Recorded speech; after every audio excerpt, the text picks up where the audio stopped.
Du mouvement Mimi 2024. Et nous rendons grâce à Dieu parce que nous venons de poser un jalon très important vers les élections de 2024. En effet, nous sommes là depuis ce matin pour déposer le dossier de candidature de la candidate Madame Aminata Touré, dite Mimi.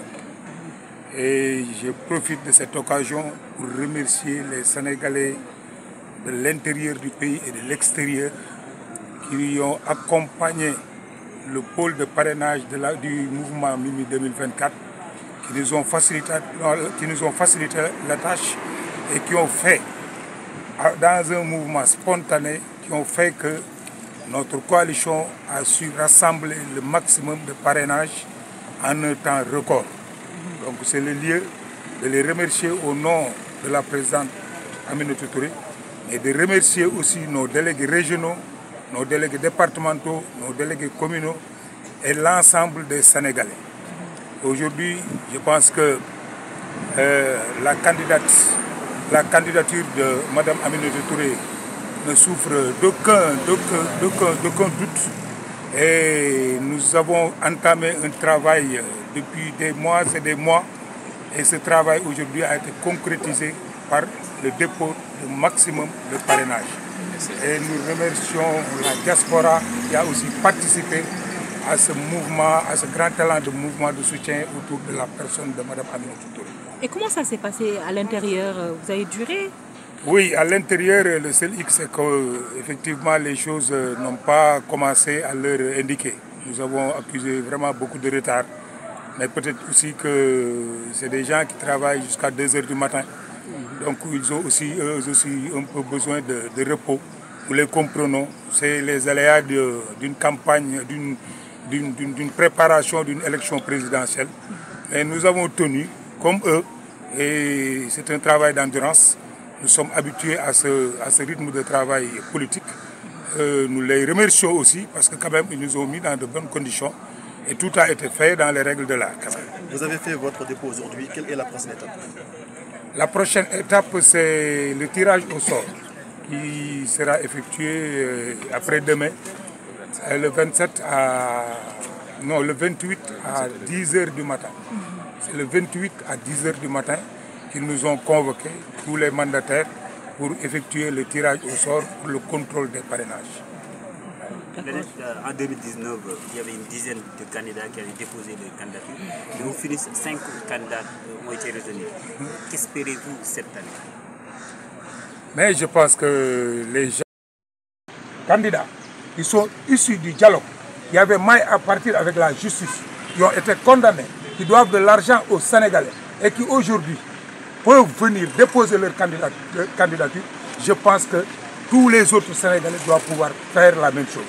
Et ça, c'est un appel que je lance aux autorités sénégalaises pour qu'ils fassent de telle sorte que cette élection-là soit une élection démocratique, libre, transparente et inclusive. D'accord. Léegi nag ñu koy tënkal ci wolof. naxaar ba mañ pare waaw tënkal ñu ko ci wolof présenté wul encore. waaw Sidi Bara Fall, mandataire mouvement Mimi 2024. sant yàlla bu wér a wér parce que posé nañu acte bu am solo ci candidature Madame Aminata Touré pour élection 2024. ñëw nañ tey déposer le dossier de sa candidature. loolu nag bu ñu ko waxee li ci ëppoon solo te ngeen xam ko ñëpp mooy le parrainage. may profiter ci occasion bi pour remercier en son nom les Sénégalais yi nekk à l'intérieur du pays ak à l'extérieur du pays dans les coins les plus reculés li fi gën a sori ci Sénégal ñëw nañ jàppale ko ci parrainage yi indil ko seen parrainage d'une manière spontanée. loolu nag bu amee dafa am aussi ay délégués régionaux yoo xamante ni ñoom le président Aminata Touré responsabilisé woon ñu nekk dans les différentes régions occuper le terrain, encadrer les jeunes, encadrer les femmes ba tey ñu ñëw déposer le maximum de parrain. beneen bi ci des aussi ñu am derrière ñu leen di féliciter une équipe boo xamante ni aussi parce que parrainage ku ne xam na ni soo wutijee ba pare aussi y a des jeunes, y a des femmes, y a des informaticiens yu nekk ci ginnaaw liggéey bu mucc ayib ba tey ñu mën a jël jébbal ko conseil constitutionnel ci turu Aminata Touré. d'accord ci biir naka la demee. waaw yàgg ngeen fa yàgg nañ fa waaw maanaam yéex na pour ñu démarrer mais loolu aussi dañ koy comprendre parce que jamono bii ñoom xam naa ni ñi ngi fi ba ay 2 heures du matin 3 heures du matin élection présidentielle la donc mais rythme bi tàmm nañ ko ñoom it dañ leen di massaw mais bi ñu nekkee ci biir accueil bi baax na li ñu waroon def yëpp def nañ ko ci jàmm ak salaam donc dañ leen di remercier di leen féliciter. léegi fan ngeen di dem après ban mooy étape prochaine étape. Prochaine étape bi mooy le 28 ginnaaw suba maanaam la ñuy def tirage au sort à 10 heures ici au conseil constitutionnel pour ñu xool ordre de passage yu contrôle parrainage donc ñi nga xamante ni ñoom ñoo bokk ci jongante yi seen i mandataire dañuy ñëw di def tirage au sort xam kan mooy njëkk a jàll kan moo ciy topp loolu aussi di étape bu am solo ñu war ko def ginnaaw suba muy le 28 à 10 heures ici au niveau du conseil constitutionnel.